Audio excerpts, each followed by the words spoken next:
Hi, welcome to my channel. In this video, I am going to show you how to convert Word file into PDF file.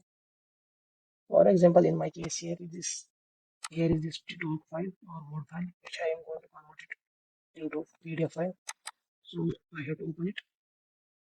After opening the file, you have to go to the Save As option, which is in File option, or you can directly go to the Save As Adaptive. It will directly convert it into the PDF file.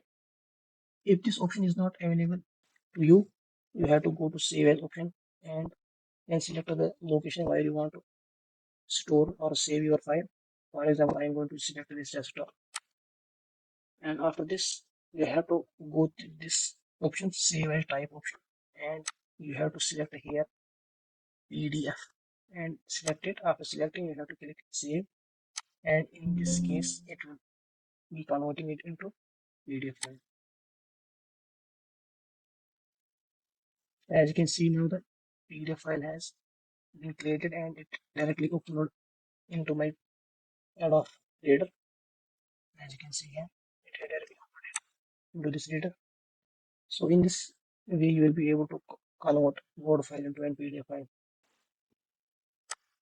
Hope you have liked my video and don't forget to subscribe and like my channel.